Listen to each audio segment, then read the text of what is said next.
Hello, and welcome to the Sad Dads Club podcast. Here's everybody's favorite sad dads, Jim and Foo.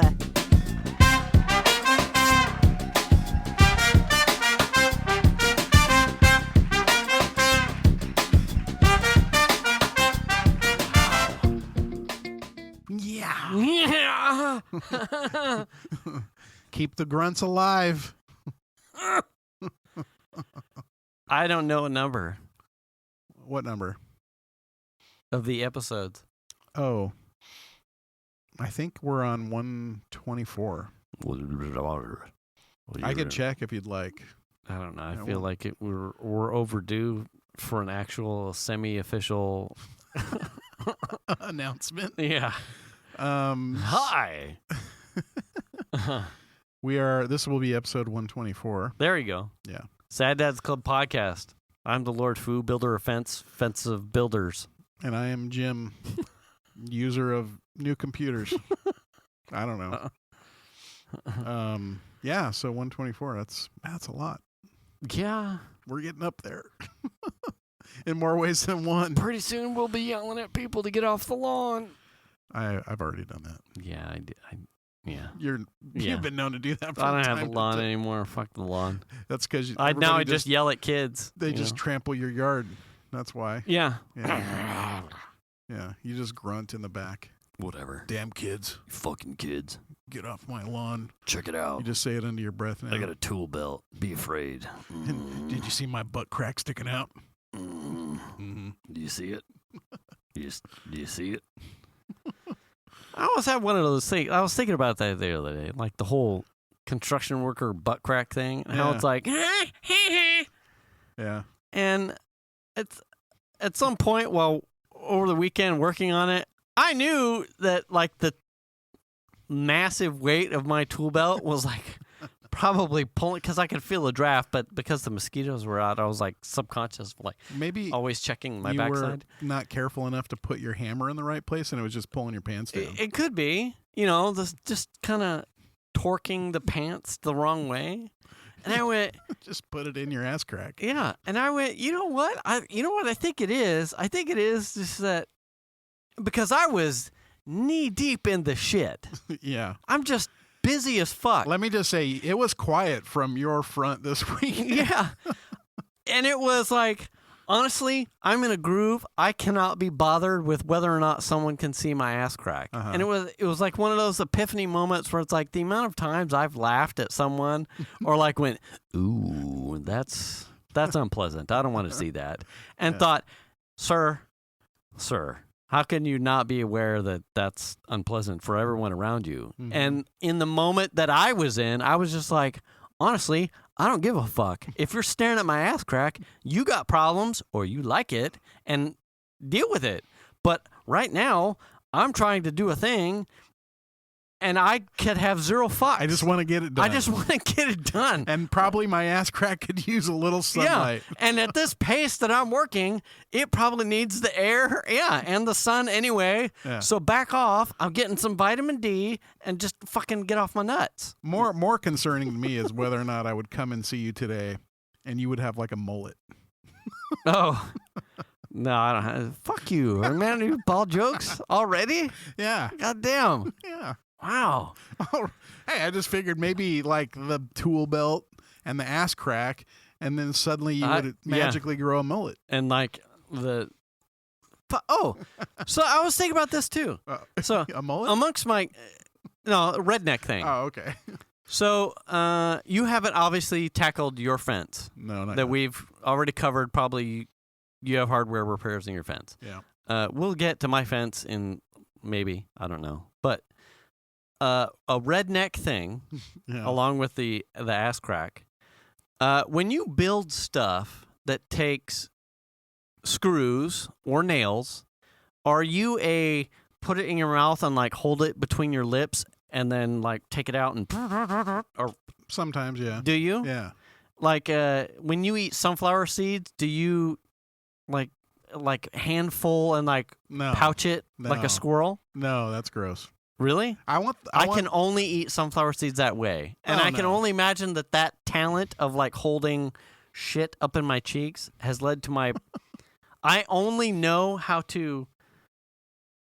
Like, I move much more fluid when I have, like, 6 fucking, like, screws all in my grill as I go up and down pickets or build shit. And hopefully no one wants to talk to you at that moment.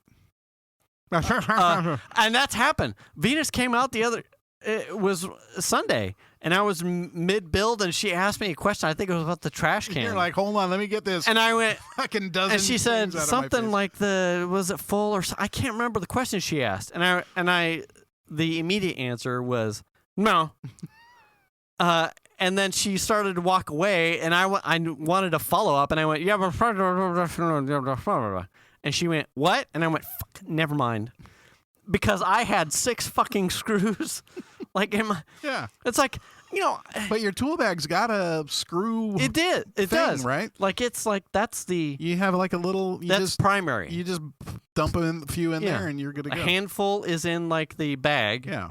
But then I stage immediate use in my mouth. So you got like a half pack of cigarettes screws in your face. It's like the fucking 70s, like, hey, baby, you want to fucking do the fucking thing? Maybe that's what you need instead of like the bit holder on the drill. You need like something you stick to your face and put screws on. You know what I mean? Like some sort of like magnetic mouthpiece that like also holds screws. Yeah, and then you don't have to put them in your mouth, and you can still talk to people.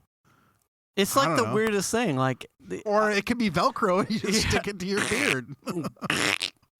The amount of things that, like, I absolutely, positively would never consider putting in my mouth. But I have a cardboard box of screws that's probably 2-something years old that I do not hesitate. You're happy to load them in your face. Grab a handful of, orient so the heads are all one way, and then stick them between my lips, and then go to work. Yeah. It boggles my mind. Right. It was just one of those things where I was like, they've been out here collecting dust for 2 years. But yeah, absolutely. I gave 0 fucks. I just straight into the maw. It's so weird. Yeah. But you don't, that's not natural. You just reach for the pouch? No. I mean, I'll do a couple. Yeah. But I don't think I loaded up with a half a dozen. Yeah. Or maybe, it's probably like 1 or 2. Yeah. You know what I mean? Does Datas do it? I don't know. Yeah, no. I wonder if I don't know if I saw Mike do it in the time that I spent doing speakers. I feel like and whatnot. he's he's probably more used to constantly using that belt. Into the bag? Yeah, probably. Would be my guess. It's like a redneck thing to me that I know I saw my dad do it. Yeah. Outside of that, I don't know if it actually affords any extra efficiency. It's just like one of those like habit things that like as I started to put the pickets up on the fence and I would reach into the bag and grab a thing, it was like the motions to go all the way across my body to grab a screw as I'm like holding a thing and doing a thing. It was easier to just to pull a screw I get it. from my mouth. Sure. Yeah. Than to like reach into the bag, get all the way down as I'm like holding a board with the knee and then fucking. Yeah. Anyway. No, that makes sense. I get it. Yeah. I'm just kind of wondering if your fence is going to howl, if it's going to whistle or something. No. Did you try it? Did you test it? I mean, it didn't blow on it real hard? Yesterday during the. Well, I mean, it wasn't real heavily windy. I don't know. I'm just curious. I mean, I think the way you did it is what you would want to do if you don't want like all the pressure on the fence, because it's going to be able to go through some. I kind of held this back from like our conversation earlier because I'd finally sent pictures. That's obviously if you're got this far, fence building. That's what I did this weekend, literally all weekend. Yeah. And I was worried because I had to obviously go borrow my dad's truck again. I was worried because of the wind that we talked about that once I got to Home Depot, that the pickets would be picked apart, and supplies would be low. That really wasn't the case, and I'll get to that. One, I really prefer to shop at Lowe's, but Lowe's didn't have the Z posts, and the Z posts are the galvanized It's really more of an S than a Z, I guess. But it's like a bladed galvanized post that I used for the Good Neighbor fence along with the urethane. Lowe's didn't have the Z posts. B, they didn't have the 2-part urethane posts. I'm going to say cement, but really it's a resin. Right. They didn't have that. So do they not carry them, or are they just? I could not see it, and because I felt like I was behind the 8 ball as far as time. Like I gave a good 2-3 times up and down each aisle, and I'm like, well, they plenty of pressure treated, plenty of pickets, but if I have to make 2 trips and I have to leave something in the bed of the truck, given the circumstances of how many people probably wanted shit, I didn't want to leave product in the back of the truck. Right. So I had pretty much written off being able to make 2 hops and get all the things that I wanted. I just went straight to Home Depot. Home Depot still had the 2-part urethane post mix, the Z posts, and plenty of pressure treated stuff. What Home Depot did not have, that I still fucking frustrates me to this day, is the Simpson galvanized brackets. So like a 90-degree bracket, or even of various lengths, or like a 45-degree brackets that you would use to like help frame something. Mm-hmm. Home Depot has like separated that into end cap inventory of our Home Depot. Uh-huh. End cap inventory spread across like multiple aisles. And it absolutely, like, I can't find what I want here. Oh, is it over in that? Pissed me off. I was done. Yeah. Like, I was done. So you're talking about, like, bracketry hardware. Right, brackets. The Simpson framing brackets. Okay. Heavy-duty fuckers. Like, not messing around. The flat L bracket kind of stuff. Yeah. It was so spread out, and even then I couldn't find the just a plain 90 heavy-duty one that I wanted. It was like, I'm going to I'll go back to Lowe's at some other time when I don't have lumber and $300 worth of fucking product hanging out of the back of the truck. Right. So I'm at Home Depot, and essentially it was like one of those things where it was the culmination of all of the various things that I had learned, and we've talked about on the podcast about building the fence, the Good Neighbor fence over here. It was like, now's my time to shine. Like, I have learned. This is the last segment of fence that I literally have not fucking replaced. Yeah. And it was, I need to make, because of how it's oriented with the wind tunnel in my backyard, like, I need to orient my pickets in a wind friendly way. Yeah. So that was a staggered picket, but at the same time not be open. Yeah. Like, obviously I could just stagger a picket 2x4 wide and then not worry about it. But then you would see into the backyard and see me doing yoga in my yoga pants. That would be embarrassing. Front back stagger is right. The front back stagger is what I went with. Yeah.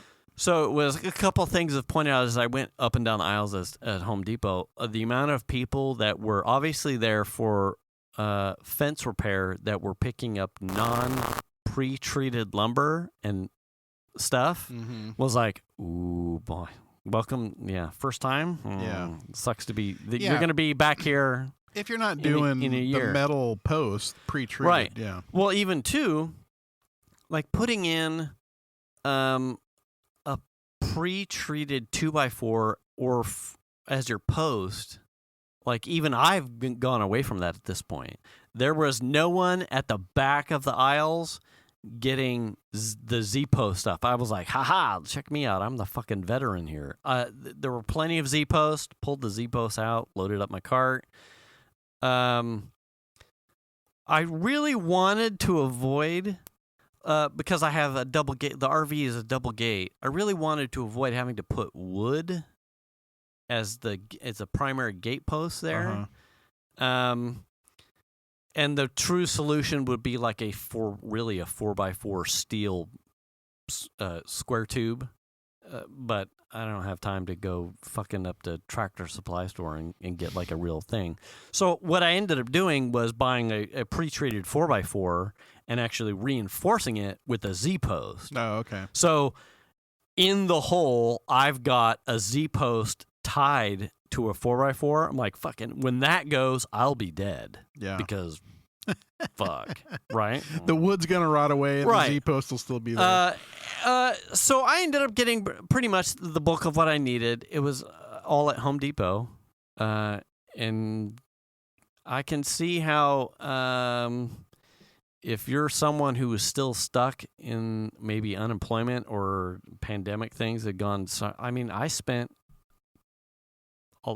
a good $800 to replace 20 to 30 feet of fence, maybe. Oh, damn. I mean, as someone who's replaced fence, knowing the components that I would need so that I wouldn't have to replace this again within a reasonable amount of time, it was expensive. Like, and so I can only, as I was Wood is expensive. Right, as I was making a run with Xander, we were noticing some of the fences along Country Club here that had the like a 12-foot 2x4 like bracketed and nailed into the fence that's doing just like a lean-to support kind of thing. Yep. And it was like Xander making a joke like, you know, and I kind of like chuckled too, and then I realized, well, fucking yeah. I mean, you do what you have to do. Obviously, I'm privileged here to be able to actually I happened to have the time this weekend, but it took me all weekend. Yeah. B, the funds to actually allow me to purchase all the equipment that I needed. Yeah, it's not cheap. So the staggered stuff, I ended up having a guy that was like a runner come by as Xander and I were putting up pickets, and he came up and he's like, "Oh yeah, I lost a chunk. So what do you recommend for the things?" Yeah. And I went, well, sir, here's my opportunity. Let me tell you, boy, this is my moment to shine. I told him about the Z posts, the galvanized posts. I said, you won't catch me ever putting another piece, even pre-treated wood, as a post for a piece of fence in this area. If you're going to replace one, put in a Z post, or they make some other one that's kind of like a U that you essentially drill wood to in a different manner. Yeah. But if you're going to replace fence, you need to be replacing your post with metal. Please don't do fucking a post. And if someone comes and like, hey, we'll replace your fence, we'll fix your fence or something like that, if they're not using metal, you're going to be fucked in years' time. Well, at a minimum, pre-treated lumber. At a minimum, but you will get more longevity out of the metal posts. You'll never have to worry about it. Right. And then if you have to replace, well, because here's what we get into. So the gentleman he's talking with me, he's like, oh, and then concrete? And I went, no, don't do concrete. And I reached into the back of the truck, and I grabbed the 2-part urethane thing, and I went, use this. And he's like, and I said, it's a 2-part urethane resin. You mix it, it's $10. It was the one thing I knew off the top of my head how expensive it was. I said, yes, you will overpay for this, but you won't have to worry about, do you need a wheelbarrow? Are you a kind of person in like under a quarter of an acre piece of property that even has a wheelbarrow? Like most people maybe don't. Yeah. We do, but you know what's in it? Cans? No, it's literally got plants in it. It's like a planter. I'm like, so you don't have to worry about mixing? Yeah. You don't have to worry about water. You don't have to understand about, do you want peanut butter or soup? Like, how thick do I need to, what kind? Do I put the fibers in there? Does that make it? And I said, and this will set, and you could start continuing on with your build in 15 minutes or less. Like, as someone that's struggling with time and to get things done, I said, waiting for your concrete to cure for 12 to 24 hours. I don't have that kind of time. I said, and this has more structural rigidity. It has more wind shear resistance. It's better in every way as far as I'm concerned, and I used it over on that fence over there, so you can walk over there and you can see it, and you can shake the fucking fence, and it will feel like it's in concrete. $10. Good luck. Do it. And he's like, oh, really? I'm like, fucking trust me. Yeah. Now, of course, I ended up... Now he knows where you live, though. Right, of course. He's going to fucking scam my shit. I'm sure, people will come up and look at, like, the urethane... He'll be back over peeing on your fence. Right. He's like, oh, this looks too good. I'm going to pee on it. So, it was cool to at least impart... Right. Outside of the podcast, of course. Someone actually asked, like, cement? No, trust me, do this. And even then, like I said, I think I tweeted a picture of because I replaced an actual wood post on one side of the gate that was probably 80%. And I hadn't intended on Saturday, on replacing it. I was like, I kind of jiggled it. I'm like, yeah, 80% confidence. But I didn't want to be here again next year or after another wind because 90% of the rest of the fence was like DC Comics Bane, like on steroids. Mm-hmm. And so the weakest point would then take the rest of like the burden. Yeah. Like I'll replace it. So the thing with concrete is if you mess up or you need to replace something because you put a wood post in there, it is Wednesday.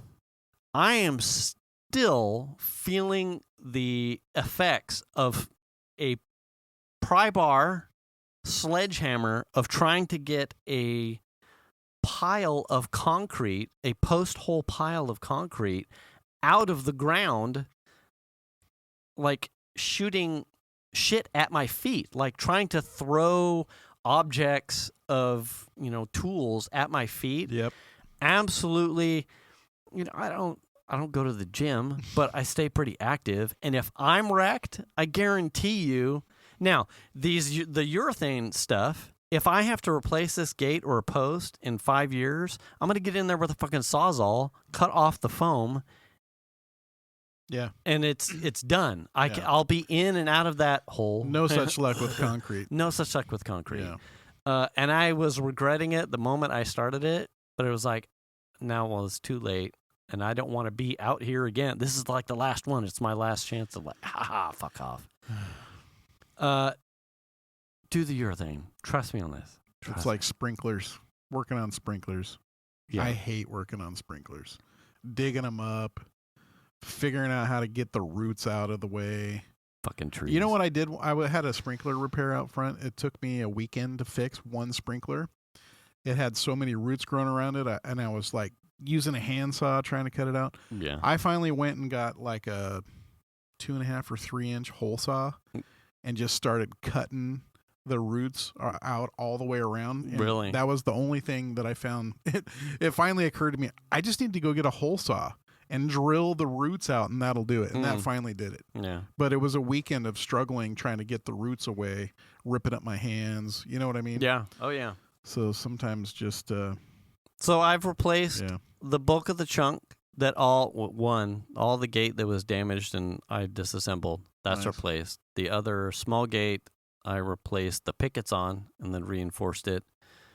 So I'm pretty much done. I'm on pager this weekend, so I'm not really going to bother going to get more pickets to replace. But I've done, like I think I told you, like 70% of the front-facing fence has been replaced with the staggered pickets to allow wind to be much more friendly through it. We got rain last night. To my knowledge, everything is still in place.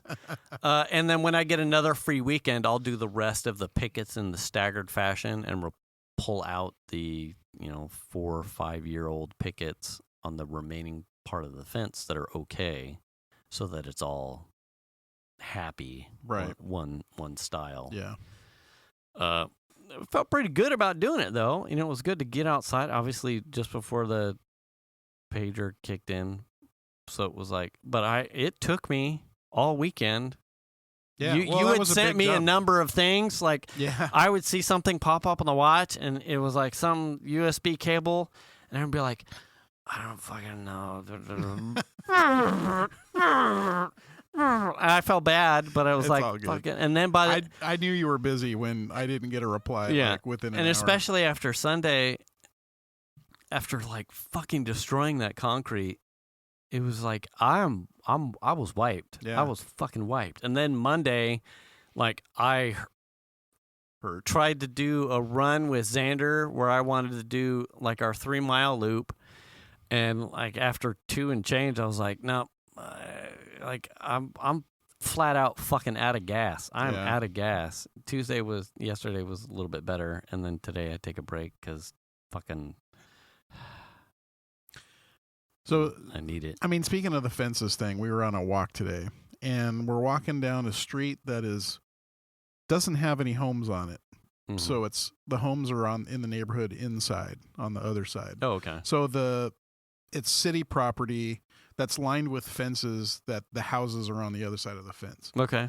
But there are 3 good-sized chunks of this fence that have blown over, and we were talking about it because I was like, well, is this a good neighbor fence if you're sharing it with the city? Oh, yeah. Right? And Shannon was saying that on Nextdoor there was a huge discussion about it, and I hadn't seen it. But basically they were saying that the city doesn't benefit from having that fence whatsoever, so they don't put any money towards it at all. So it's not necessarily a good neighbor fence because they're not fencing anything. Right. It's your fence.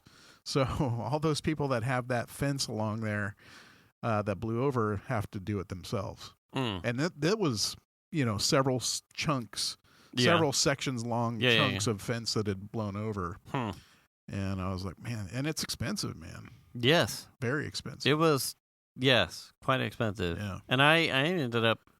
Well, and imagine if you'd paid somebody to do it. It would have been even more because you're paying for their labor too. Yeah. So. Yeah. And like I said, podcast past, being able to watch how some people, because of the using concrete, it's like some sort of like get out of jail free card of, quality control. It's like I've seen, we're just going to put pre-treated in the concrete, and like the amount that's not being, if you're paying someone to do it for you, ask. Now, speaking of the concrete, whenever I've seen people build fences, one of the quick ways they do it is to cut the bag and dump it into the hole and then put water in the hole and mix it around the post without even mixing it in a wheelbarrow. They just dump the bag in the hole, put water in the hole, mix it with a shovel or whatever, and then let it set.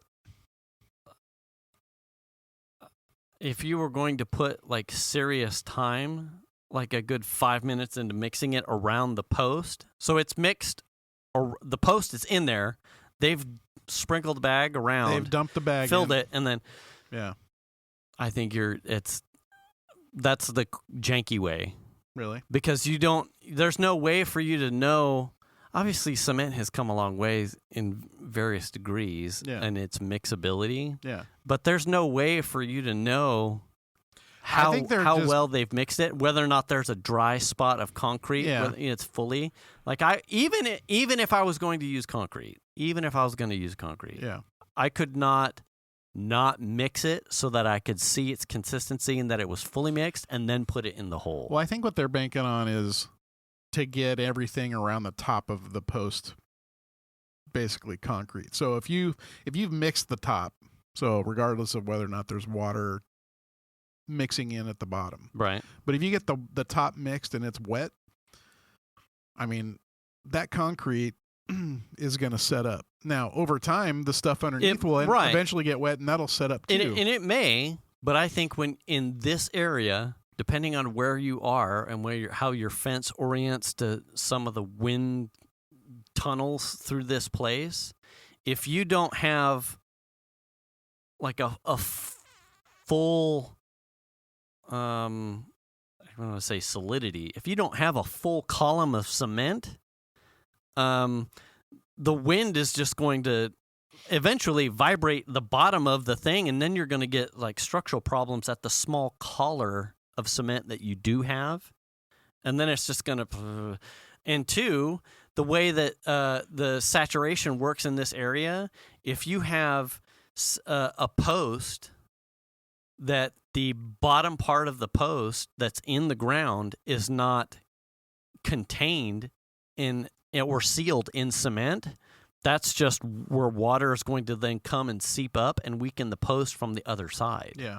So whereas like the urethane, obviously it's like an expanding foam, right? Yeah. So I know 100% when I put that in there, I'm encasing that entire post. Right. If you're shorting the mix of your concrete by just pouring the bag in and then hosing a good chunk and then taking a pry bar or a T-post or something or a shovel handle, who the fuck knows how they're doing it. I don't know. And then mixing the cement to a degree, I think you're right. You're just increasing the failure rate of your post because A, you're not sealing it on the bottom, and because we have hard pan here in this area, you're seepage from the bottom. You're not sealing it. It's game over. Plus, when you only have concrete, you said seepage from the bottom.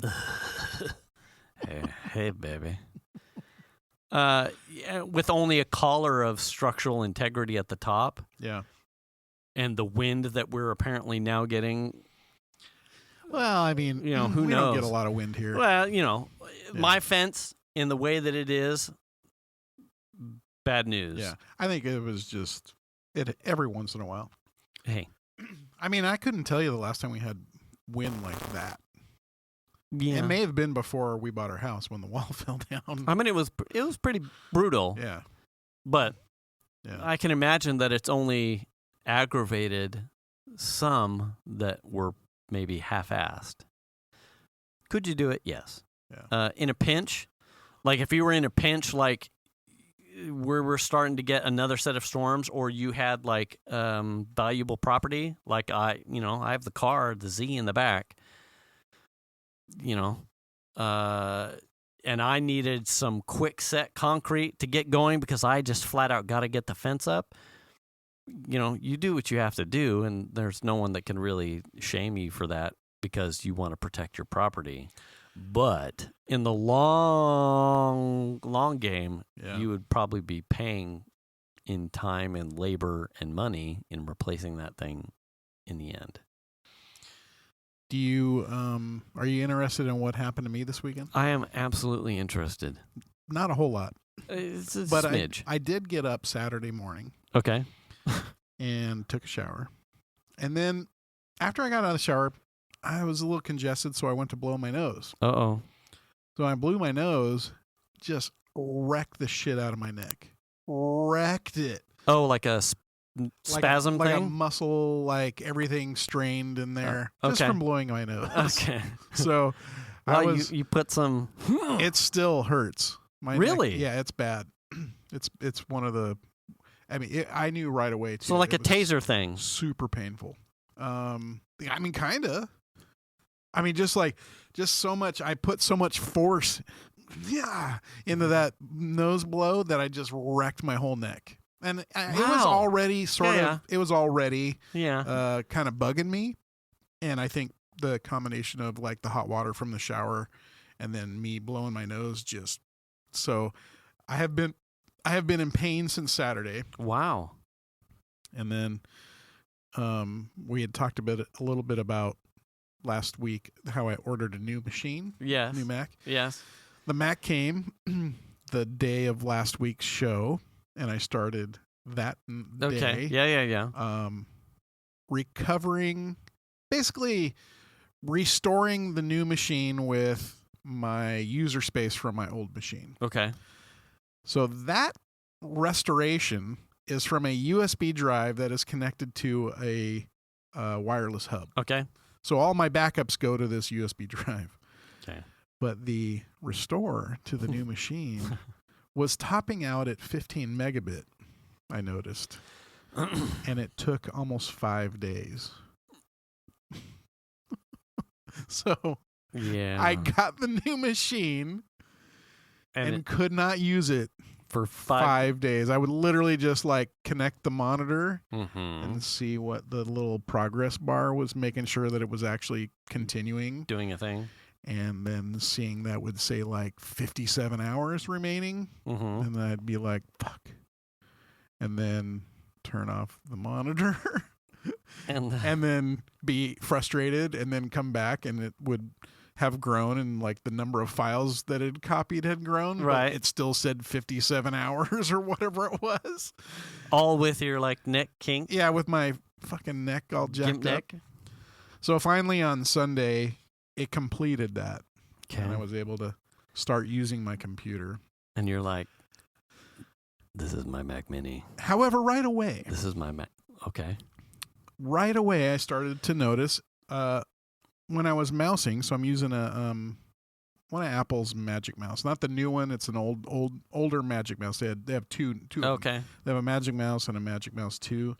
This is the first gen Magic Mouse. I started noticing like the mouse would like skip around on the screen, and I'm like, what the fuck? And I just figured, okay, it's a new computer. There's like indexing happening. There's all kinds of things going on in the background while it like finishes up its stuff. Okay. And I'm like, I'm not gonna fret it too I'm not much. going to sweat that. I'm not gonna sweat that. But my Monday, the mouse has become to the point to where it's basically almost unusable. Okay. Scrolling doesn't really work. It sort of jumps around if it works at all. Okay. And then mousing, sometimes it would just like skip around and then come to a crawl, and then you'd be like, come on.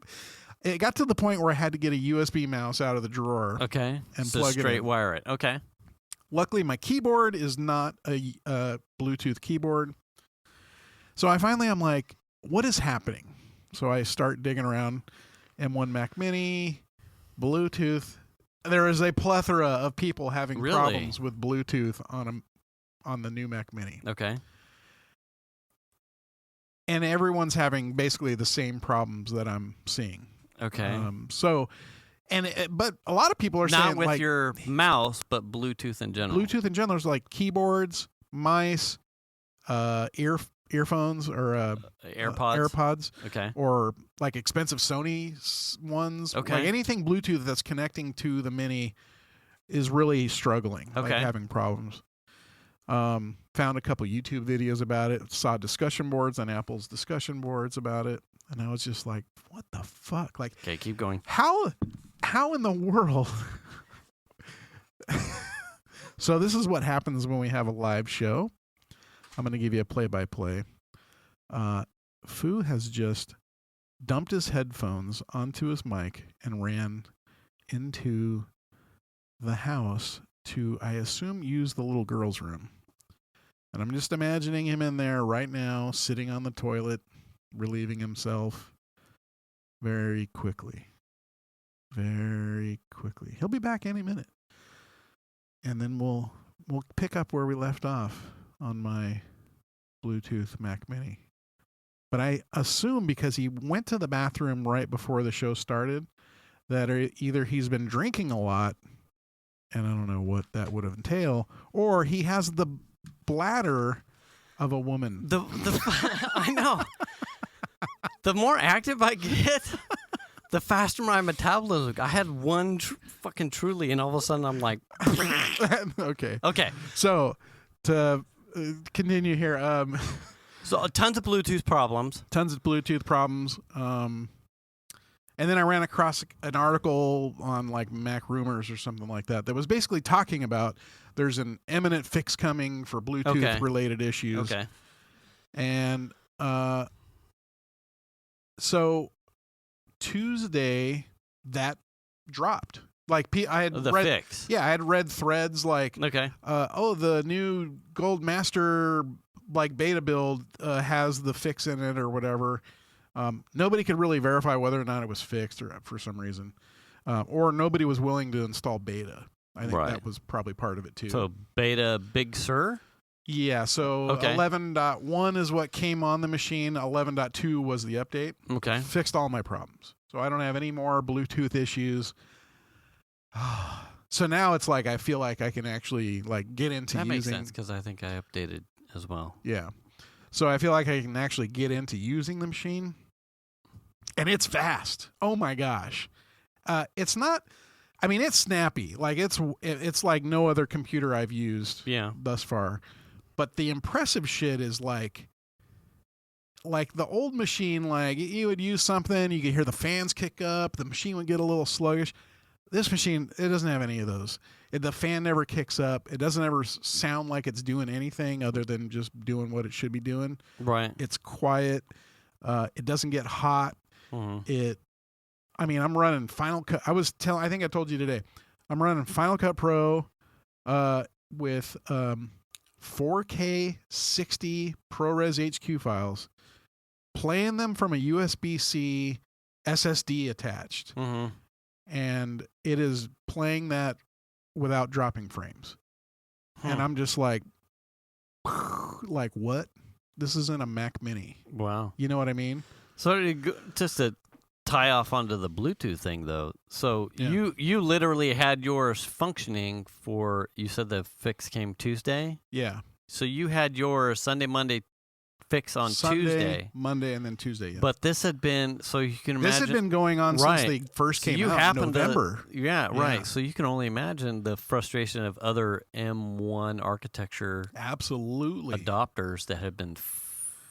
So did it ever recover, or was it like always a progressive chugging of the Bluetooth mice or peripherals? It would work, and then all of a sudden, it almost seemed like it was tied to memory pressure and maybe some CPU usage of some sort. Mm-hmm. It seemed like if you got, it would work, and then you would be like on a website, for instance, and doing a bunch of stuff. Mm-hmm. As soon as it seemed like it was getting taxed, that's when the mouse would start to flake out. Interesting. It was weird. I don't know. I couldn't. It's hard to explain. And quantify. It was Bluetooth. It wasn't particularly your mouse. It was all Bluetooth. Okay. Yeah. Interesting. Now some people were saying they had problems with Wi-Fi. Some people were saying they had problems with some USB stuff. I didn't have any problems with USB or Wi-Fi. I just had Bluetooth problems. Interesting. And it was mainly just my mouse because that's the only thing really that I'm using with Bluetooth. I didn't try my AirPods because once I saw that, I was like, I'm not even going to bother. Why bother? Yeah, I'm not going to bother. Yeah. But now it crushes. It'll be interesting to know how it does with the show and the compiling tonight. Yeah. Have you done anything in GarageBand? And so I've launched it. But GarageBand and Final Cut are both native adopters of the M1. They have M1 variants, right? So you're going to get all of the bells and whistles of the M1 because they're native Apple apps too, right? Exactly. Okay. Yeah. So pretty interesting. So yeah, I don't think it'll have any trouble with GarageBand. I mean, my old machine, like I said, for its age, it did okay. It handled GarageBand okay. So this machine will do it without a hiccup. Final Cut was a much bigger problem on that machine. I couldn't even really run Final Cut Pro without serious lag and issues. Yeah. This machine pops right open. Like I said, import a 4K 60 ProRes HQ file, and it plays it back without any trouble. Have you done any anecdotal comparisons between it and something of Data's, like his MacBook? Well, his MacBook is down right now still. Still? Yeah. Fuck, I forgot he had to check in on it. Yeah, he made an appointment and I think he forgot about it and missed his appointment and then just hasn't. I think Apple closed their store, so he couldn't make an appointment. Yeah. So he's trying to do that. We're also, me and a buddy at work are gonna be trying to image the machine from another, use it in target disk mode, and then image a system on it from another system. Oh, okay. We couldn't install a system that way because it knows you're in target disk mode and won't allow you to do that. But we can image it from disk utility, use an image that's from another similar machine, and then just copy that image. So we're going to try that. We just haven't gotten that far. But yeah, so that machine, man, crushes it. I've been watching like the activity monitor with the CPU usage, the GPU usage, memory usage. None of it even really has a blip in it. None of it. It's pretty impressive. Makes it because a number of the stuff that has come out post these early M1 chip stuff has made it really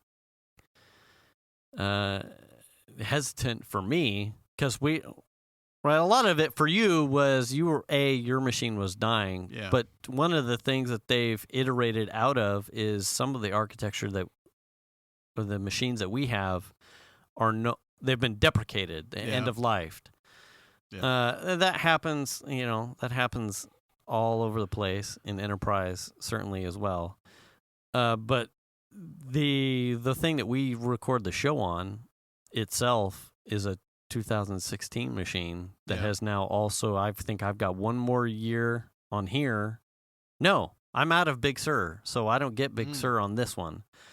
So we're at a point to where at some point even I will have to roll into something new. Right. But a lot of their releases, a lot of Apple's releases on the next set of stuff that are coming, it's like, well, they're already iterating off the M1 to a capacity. It's like, well, now you're rocking a hard place. It's like, well, I would like to get something to replace and get ahead of the curve, but at the same time, I think coming fall, they're completely changing the style of the MacBook Pros. Well, it's an interesting problem. It's an interesting problem, I think, for Apple, right? Because here you've got a couple of systems that they've come out with that have the new chip in it, right? Right. But yet they're still selling Intel-based machines as their current models because they don't have anything that's M system replacements yet. So if you bought a new there's machine that too. Now, you'd be, that's just if not. So if you're gonna be a person that's looking to buy a new computer, a new Mac, why would you? I would just fucking wait. Wait until they come out with the new ones. Yeah. And that puts them in a pickle because I would imagine that that would affect their sales to some degree. Like, well, I need a new laptop, but I'm not going to drop $2,000 on a new laptop. Right. When I know at some point here in the near future, they're going to announce a new M system. Like in the 13-inch MacBook Pros that I don't think had the touch. Wait, the current ones have a touch bar. But they're... Oh, yeah. It was I think the new ones are supposed to... they're supposed to remove the touch bar. Yeah. B, I think they were going... the rumor is that they're going back to the MagSafe. Yeah. So it's like... Well... I'll wait to hear whether or not that is 100% either way. That was one of the small things that I didn't realize was handy as fuck. MagSafe, yeah. The MagSafe. Yeah. Wow. Why isn't everybody this is the amount of times I have bumped into something in moving a computer from point A to point B and jammed a stalk of a plug. Or certainly on this, as I pull the entire apparatus into the house and I catch a cable on a doorknob and the MagSafe power thing just falls off the back of the side without shredding something. Yeah, without dropping the fucking laptop. Oh, well, that probably just saved me a replacement of something. How fucking handy. Well, I'm not sure 100% sure, but I think in the newest MacBook Pros, they use USB-C for charging. Is that right? I don't know. Because I think they've gotten away from the MagSafe, and so they're going back to it, right? I think that's what happened. If memory wouldn't surprise me. Yeah. Oh, and I think memory card slots on the side. Yeah. Who knows? But MagSafe, regardless of it being just Apple, MagSafe is one of those things where I was like, how handy is this? Like, more shit across the board should have magnetic fucking a dongle or a AC adapter. It is handy as fuck. Yes. Yeah.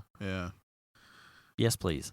But yeah, I mean, that's where I'm at. I'm going to say, if you're looking to buy a new Mac and you're not looking at one of the current M1 machines to buy, if those aren't suiting your needs, don't buy an Intel machine. Yeah. Like I at this point, don't buy an Intel based machine. Right.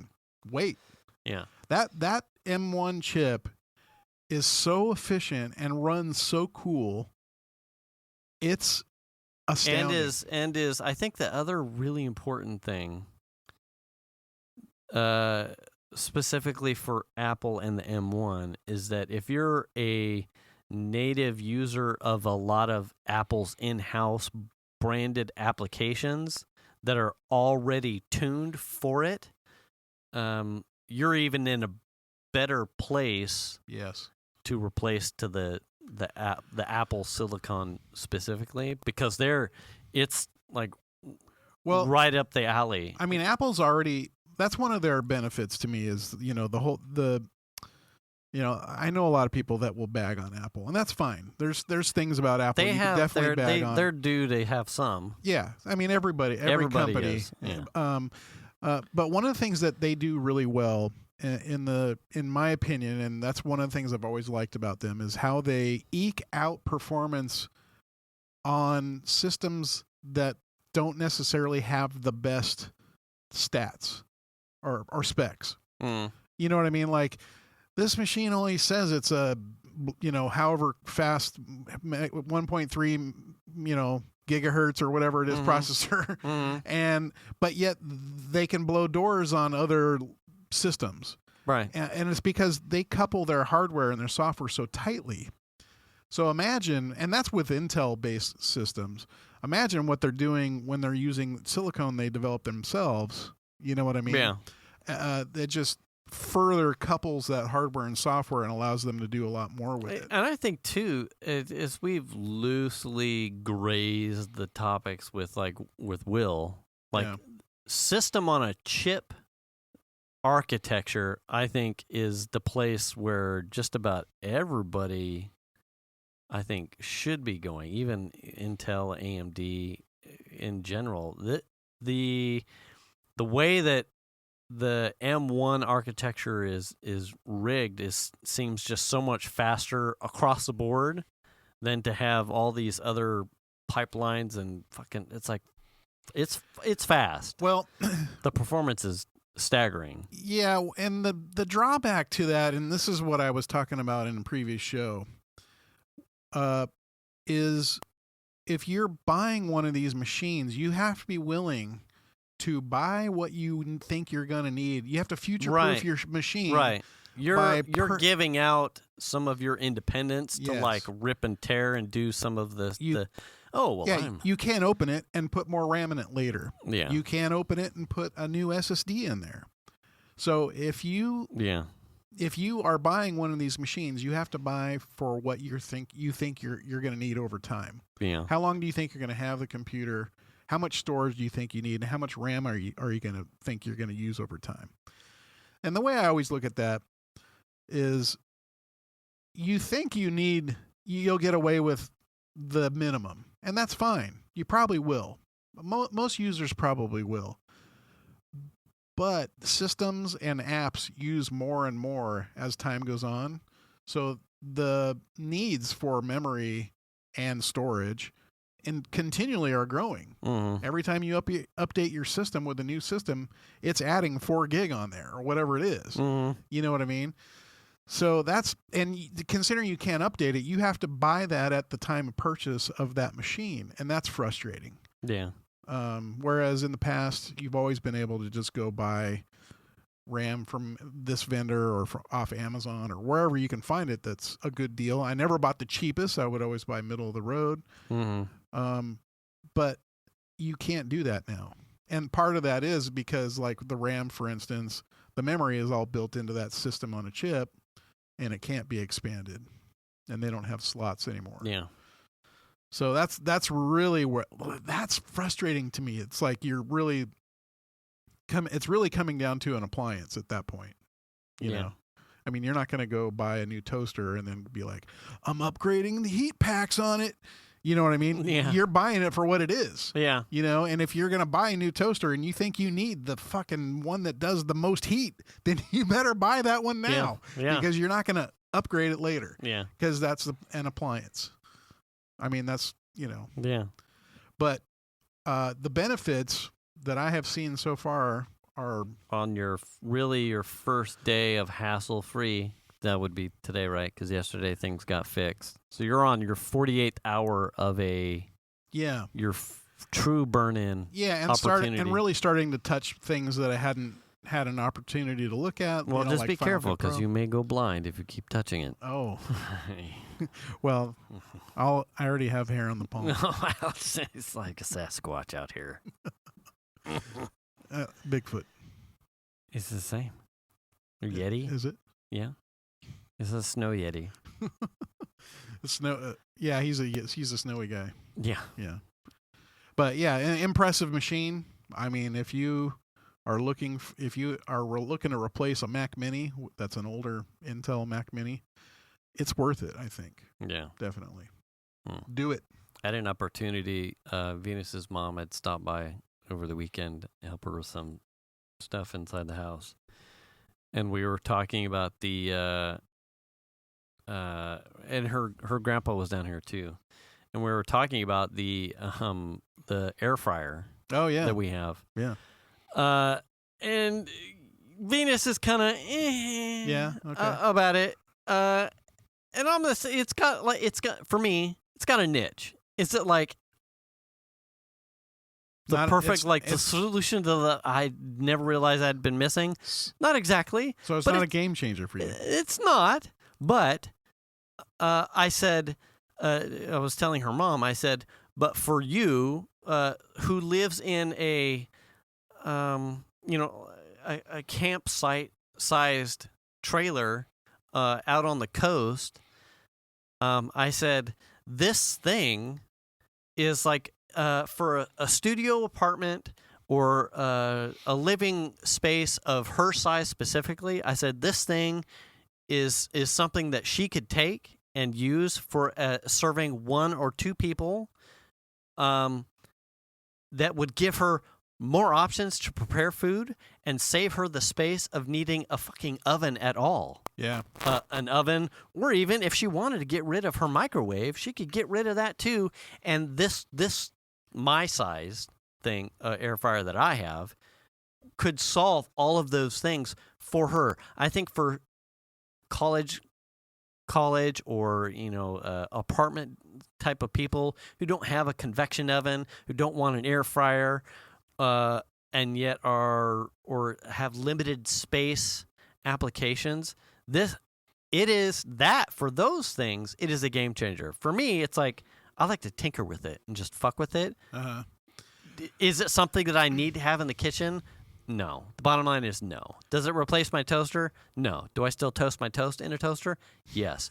But do I like, if I get a wild hair, do I like making my own chicken tenders on a whim? Do I like to see reheat things that I normally would put in the microwave instead in it to see if it does anything different? Absolutely. It's fun to fuck with. That's a purchase of privilege, though. Yeah. But it wasn't a need. But for Susie, I'm like, if you want to try out or replace some of your high voltage things in her small trailer setup and save electricity and save space and maybe reclaim space so that she could put something in the space where she would keep an oven. Yeah. Fucking, this is it. It'll do all of it. So it was interesting to have that conversation with her.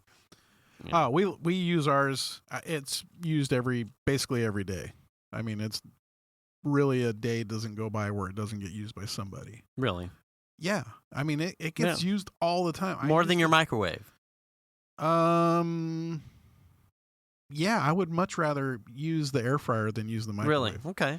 I mean, the microwave. I did find that it kept, like, when I would reheat chicken or steak or flank steak or meat, beef in some fashion, in it over the microwave, I felt that it was less dehydrated. It's a more quality heat. It is. Yeah. Bottom line, it is. Pizza. Have you tried doing any pizza slice? Oh my God. I will. Yes. Yeah. There you go. That's an easy checkbox. Yeah. If you are someone that overbuys your pizza or ended up with extra pizza, and you're also someone that has probably reheated your pizza on like a flat iron stovetop type of thing and not in the microwave, try using an air fryer instead. And if you're a person that reheats your pizza in a microwave and you have one of these air fryers, try it. It makes it more pizza-y. It's like it keeps the crust crusty. Yeah. As opposed to whatever. It's more like an oven bake. Yeah, than the soggy reheat goo. And it's way quicker. Way quicker than using the oven to do anything. And we have a toaster oven that I have sworn by for years that is far less efficient at heating things up than the air fryer, just because it's like a convection thing. We made dinner last night, and I did bacon in it just because it was fast. You know what I mean? Yeah. Just stuff like that. Just, I'm not going to, it takes, 10 or 12 minutes or whatever, even longer to heat up the oven, to cook if I want to cook, bigger space. I can cook my bacon in 10 or 12 minutes. You know what I mean? It'll be done by the time the oven's heating up. So just stuff like that just makes some things super fast, super quick. Yeah. And the fact that the bacon's elevated and it's on a rack, all the grease drips down into the bottom. Way easy clean up. Yeah. Yeah. The bacon's not cooking in its own fat. You know what I mean? It's dripping out into the bottom. Which is not terrible. It's not terrible. Well, I mean, it's still bacon. I don't mind that, I mean, that's okay sometimes. But, there's just a lot of things that, I bought just like for quick lunches. I'll buy those frozen burritos, those little tiny frozen burritos. Okay. And I bought a bag of, they're not burritos, they're actually chimes, but they're the same thing. Okay. I just throw them in the air fryer and it takes like 10, 12 minutes and I don't have to sit there and watch them.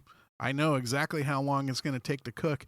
And they come out and they're crispy and crunchy and they're hot as shit. Huh. Oh my God. Dude, I cook all kinds of crap in that thing all the time. I haven't had to heat up a burrito or something like that, but that would be interesting. Yeah. But I would try it. We love it. It gets used constantly. In fact, it always seems like whenever I go to use it, it's dirty. And it's whoever used it last didn't clean it. So I end up cleaning it twice. Yeah. Yeah. That happens. It absolutely does every time. But I mean, I was thinking about this, like the heroes of the pandemic for us have been the Nintendo Switch, the air fryer, and our Keurig coffee machine.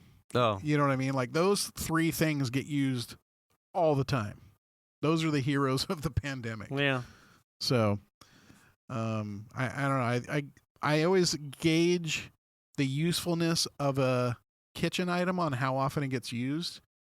And the toaster oven is the other thing that gets used a lot. But the toaster oven and the Keurig and the air fryer, those things are like the heroes of our kitchen. I mean, the microwave too. Yeah, it gets used quite a bit, but not as much as those three things. It's crazy. I saw to wrap us up because we're at time. I saw interesting, I thought it was from Chrissy Teigen. And it was, so the question she had posed to her followers was, what is the most expensive thing that you've paid for to eat that you thought was not worth it in the slightest? Oh, gosh. Do you have that I've paid for? I got halfway scrolling through the page when I was like, I'm trying to think of probably like what came to the top of my mind was I think in Utah on a bachelor trip, we went to Ruth's Chris and the steak was like not good. I could have done better. Yeah. But then as I kept scrolling, I saw the one that I've actually had that I paid for. That I was like, absolutely, that was ass to me, and it was foie gras. Oh, really? Yeah, You didn't like that? Could not stand it. Oh, really? Like, no, I'm not gonna finish the rest of this. And it was like expensive as fuck. I'm like, no, I don't get it. We went to dinner. This was a work thing when in Vegas for NAB. It would have been almost 2 years ago. Went to dinner with a bunch of people, and I had never had it before, and it got ordered, and it came out, and it was like, oh, fuck, well, I've heard of this, and it was good. I actually liked it. Really? I wouldn't order it for myself because it's way overpriced. Yeah. But I thought it was pretty good. It was very rich. Yeah. It was just one of those things like I felt like I had a better pate like elsewhere. Yeah. And like the amount that I had paid, I can't remember where I was at. I think it was New Orleans. And it was just like I wasn't paying. But I knew that it was off the menu. My boss had ordered it, and I went, no. I'm like, not my bag. Now, there were a number of people on her list that had said caviar. Oh. Beluga caviar. Yeah, I could see that. But a surprising number of people in the responses had said Wagyu beef. Really? Have you had that? I actually have not. I haven't had a Wagyu beef steak, but I've had Wagyu beef. They're saying it's Wagyu beef. Whether or not it actually is, I don't know. But like, there's a restaurant called Capriati's.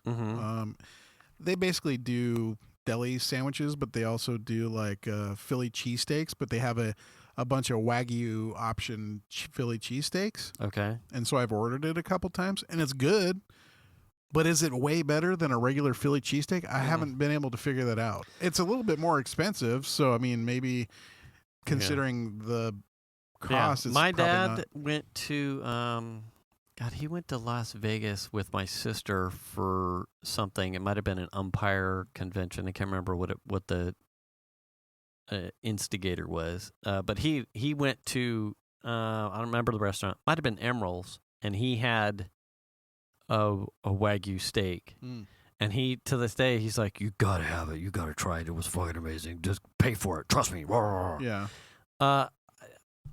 I couldn't tell you why I've not hit that mark yet. I for whatever reason, I have not had one.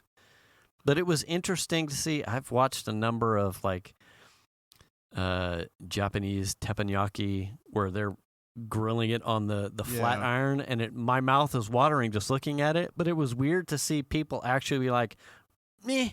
Yeah. Nah. I'm like, really? No. I was told. There's a YouTube channel that I like called Guga Foods, and he does a lot of... Let's do it. Yeah, you know the guy. He does a lot of like meat stuff. That's basically the whole channel. But he did a Wagyu... Is it like a Wagyu A5 or W5? I forget what the terminology is. Beef brisket, which had to have been bucks. Oh, yeah. And... what? Yeah. So he cooked this brisket, and then he has... It's like his son or his the nephew. Yeah, sits with him, and they were just like, oh, my God, this is the best. They're just like... They can't believe. Wow. And I'm just watching it going, and this was just the other day. These guys. And I'm just like, God damn, that looks good. And that's, I want to make a brisket now just because they were, I mean, I'm not going to make that. I can't imagine what that one costs. Fucking $1,500. Dude. But, it's like, I think the one for me, it was also a Vegas trip, so it was a work thing. Mm-hmm. We went to this steakhouse that everybody was fawning over, and I ordered the bone-in filet. Mm-hmm. Not very good. Really?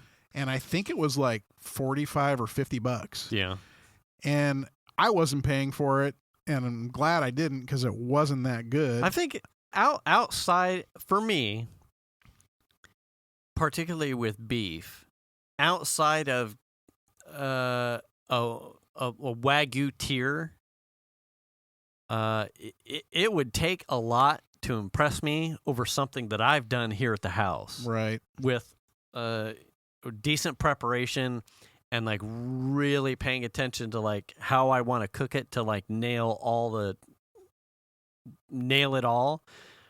I've done well beyond what I have paid $50 to $60 for at like a prime steakhouse. Yeah. In my backyard or in, on a cast iron pan on the range top and then into the broiler.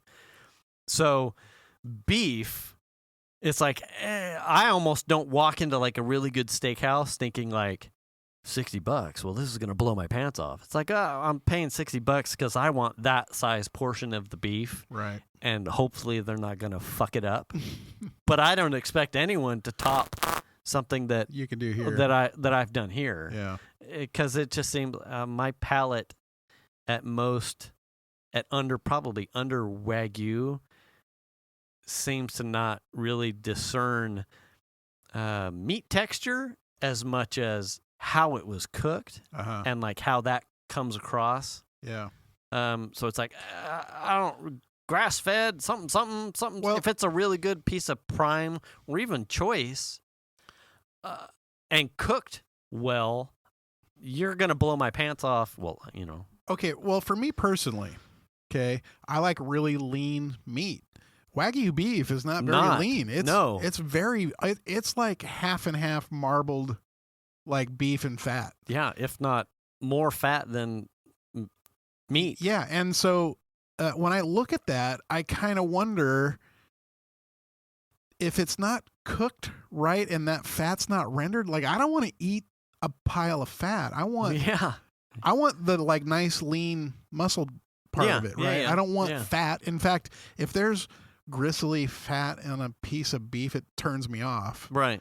I'll cut it out and get rid of it. Yeah. I don't want to chew on it. Well, it's like the big fat lobe inside a prime steak. It's like, I'm not cutting that out and going, Clark. No, I don't want that either. Right. So, like, when I see a Wagyu beef steak or whatever and they're cooking it, I'm like, I kind of like, I do get a little of this salivating thing. Yeah. Yes, please. But also at the same time, I'm looking at it and I'm thinking, please cook that a little bit more. You got to render some of that fucking fat out of it. Yeah.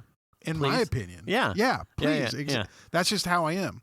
Now, I actually used to commute with this girl named April, and she told me that she actually enjoys chewing gristly fat. Oh, God. And I was like, what? I mean, it has a place. Like, I'll take that fat lobe and I'll cut it and with a chunk of meat but not. If it's chewy though. No. Okay. Yeah. If it has the right texture, and maybe that's where Wagyu shines. Yeah, I don't know. If it's like the right texture and it's silky and not chewy, then I'm probably down. Yeah. But if it's anyway chewy or hard fat or any of that stuff, then forget it. Absolutely. It's just not worth it. No, thank you. But I'd be willing to try it. Yeah. I mean, if anyone wants to send us Wagyu beef. If you want to send or buy our bathwater. Hashtag thank you, Dragon and Mike, for the beanies. Yeah. Why couldn't you have just sent beef? Yeah. Well, because we hadn't recorded that show yet. Oh, but true. now we have. So yeah, we're expecting that to show up. At someone's going to drop ship us Wagyu beef. Nice. We love you. Yes, we do. A lot. Anyway, we're at time. All right. Well, thanks for listening, everybody. We appreciate it. We'll catch you next week. And don't forget to wash your hands. Return the cart. Wash your ass. Do the kindness. Did we miss one? Wear the mask. Oh, wear the mask, fuckers. Wear the mask. Even though we're ramping up vaccines here in the California state, continue to wear the mask. The wife got one today. And if you can wear two, that's okay too. No one's going to judge you. Just wear it. Not in our house. But wear the mask. Yeah. Catch you next week. Bye. Bye.